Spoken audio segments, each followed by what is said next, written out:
Hi, it's Chuck back here at Garden Spot Acres. We have all the walls framed up for the barn. Double plates are all put on.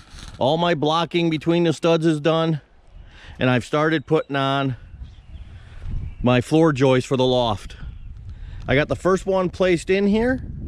Let's go take a look. And I placed it 1.5 inches away from the front of my framing of the front wall.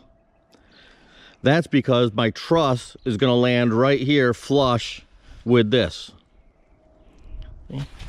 It also gives me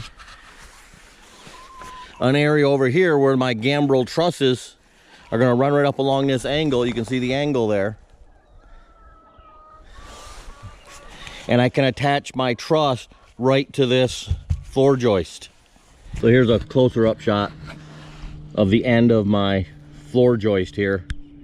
And it's got the same angle on it, or the same roof pitch as my lower member of my gambrel truss right here. I have these joists put in with 8-inch timber hex screws. You can see them right down through here. The joists meet in the middle, and I have it sandwiched with some 2x6s on each side of my joist.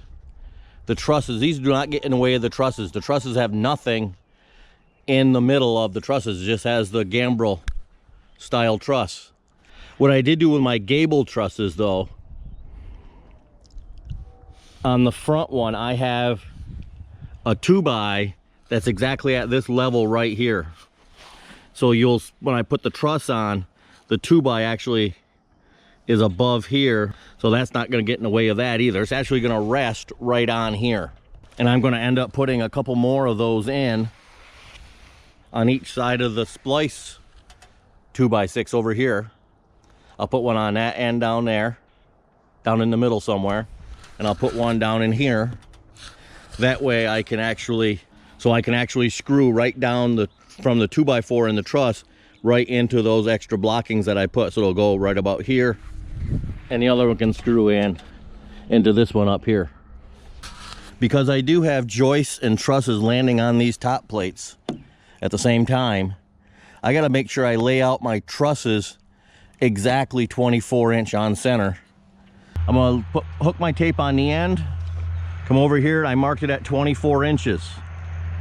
Now I need to have the center of that truss at 24, because my purlins are right here to the edge of the truss. Therefore I need every 2 feet to be the center of a truss. So if 24 is the center, I got to back off 3/4 and add on 3/4 to get the exact layout for my truss here.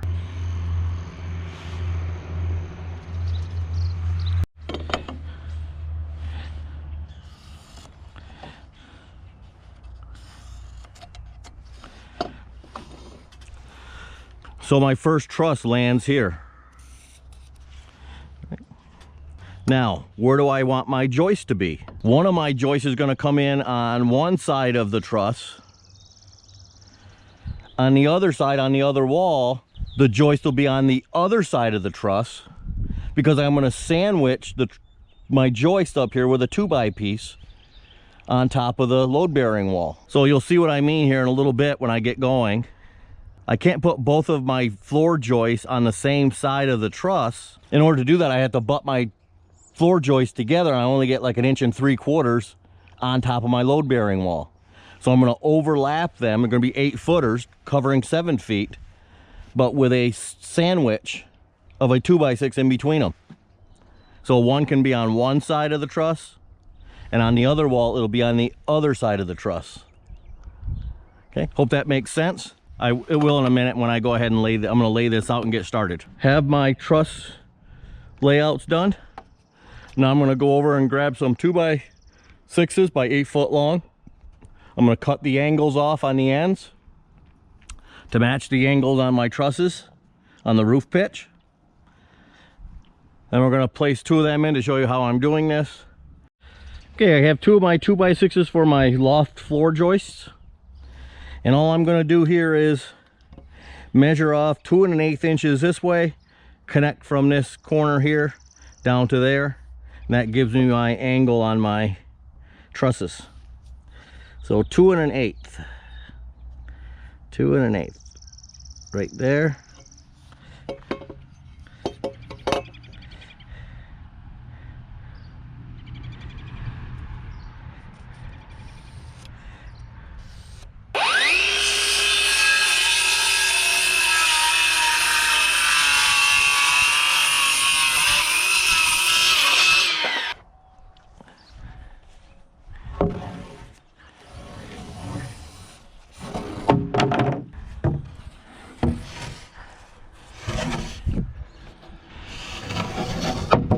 I have my floor joist here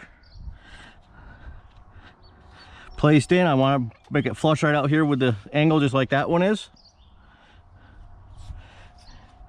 Now before I go ahead and put my timber lock screw down through here, I'm just going to tack that with a framing nail on the end so it doesn't move.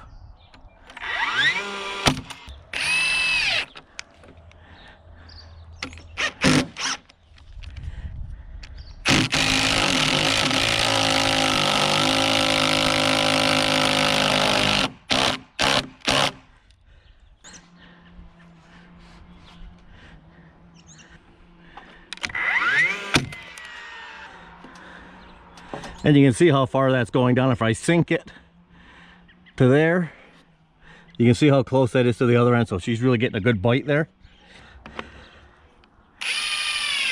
Got to make sure these are straight.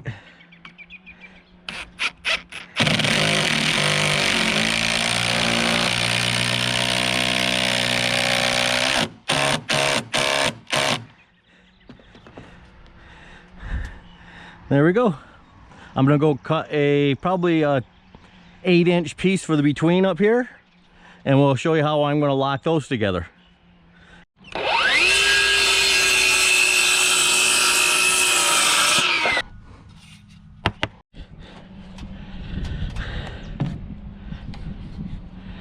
All right, I have 18 3/4 on the other end, so I'm gonna measure off 18 3/4 here.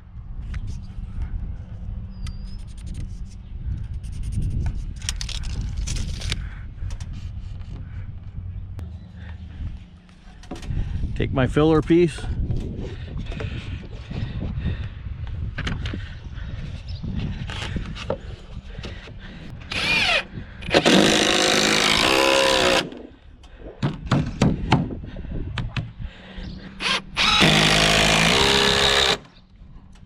kick it over into place.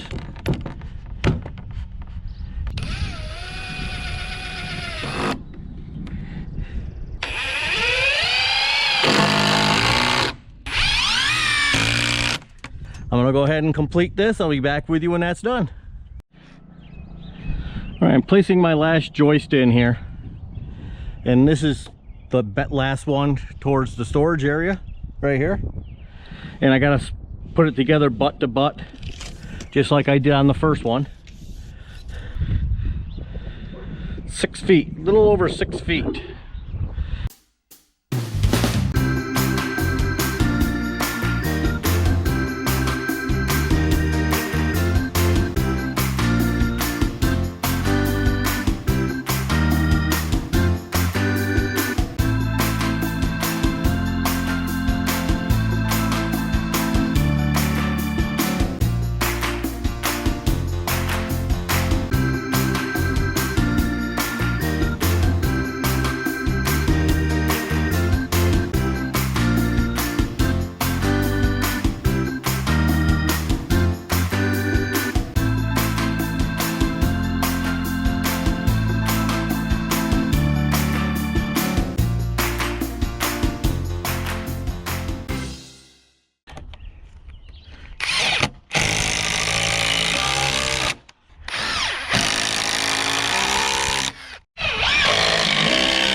Well, all the floor joists are in.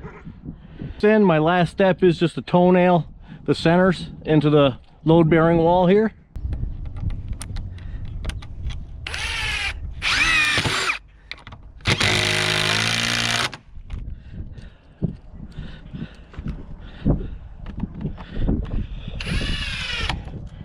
I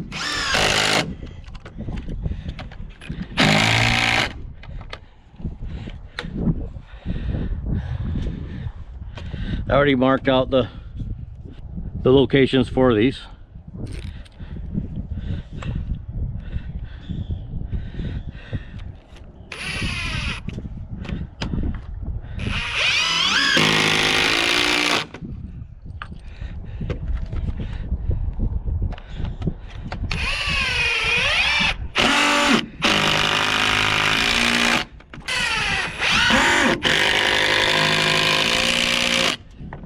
Check my reveal down through there. Man, she looks pretty darn good.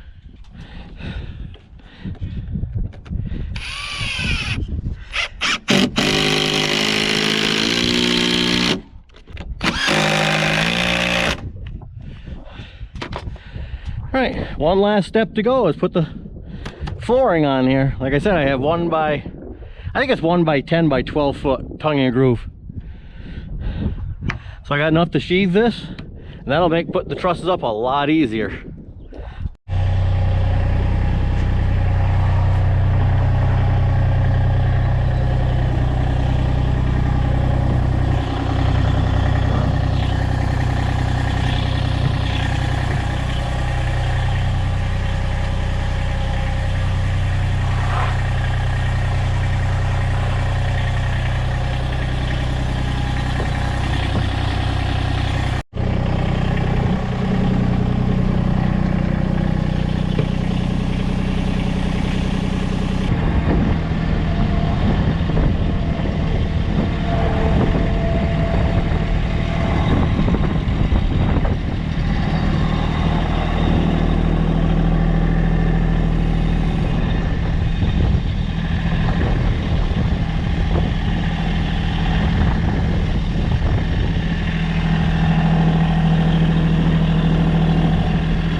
Okay.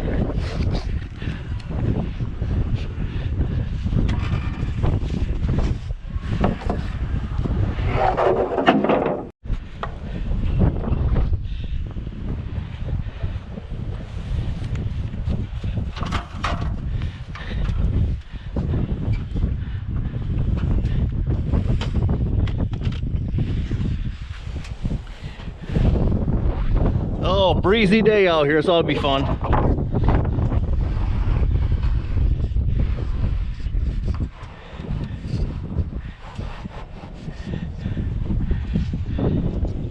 All right, what I want to do with my floorboards up here is flush them out to the front of this.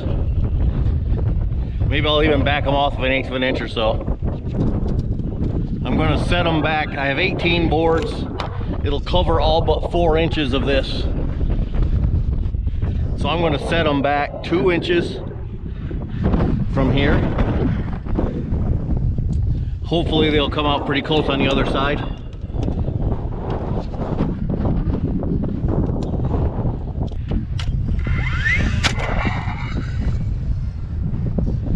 And I'm just going to use 2 1/4 inch nails in my framing nailer to put these down. When you're putting tongue and groove down, don't nail to the other end. It'll just make this much more difficult to put the next board in.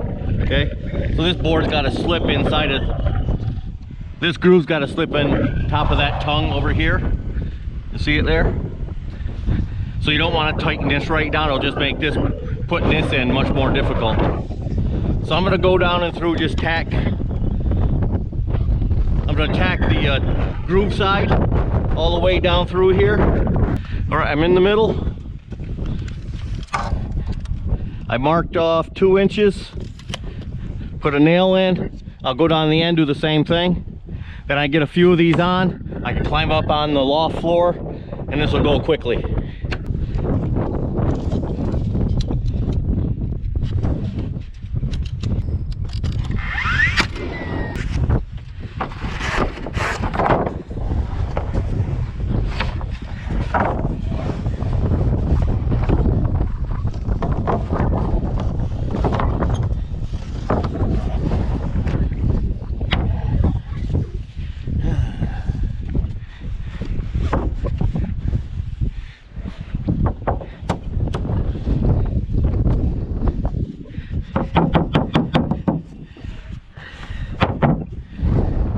And I'm not going to be too crazy here with these gaps. This is going to be exposed to the weather for a few days until they get the roof on. So I'm going to gap these out a little bit.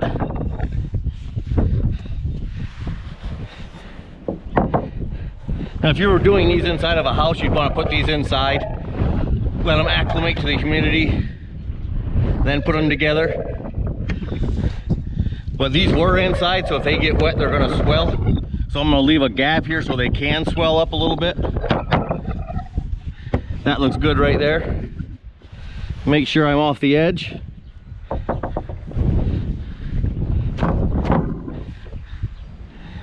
right.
I think I'm going to climb up here now.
With this wind, I'm not standing up here. Woo.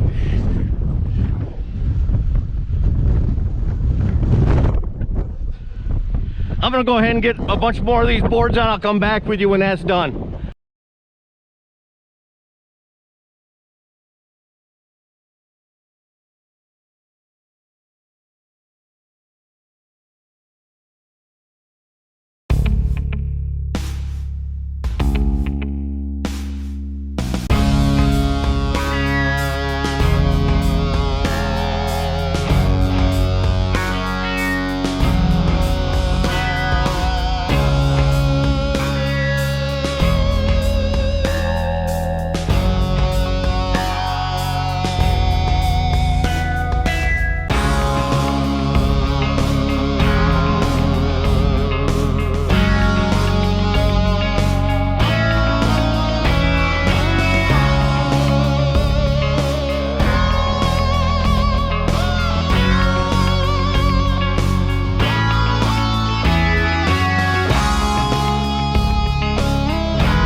Last board's being put in.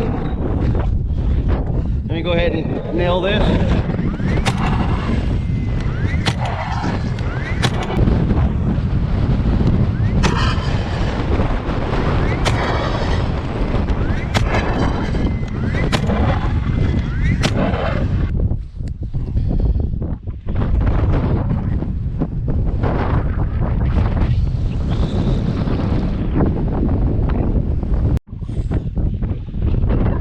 Thanks for watching today. I really appreciate it. Hey, our next video we're going to start doing the siding, and after the siding we're going to start doing the trusses. We'll get the trusses up. Hey, again, thanks for watching. Please subscribe, like, and share if you could, and hit that notification bell. I'd really appreciate it. Have a great day. Bye-bye.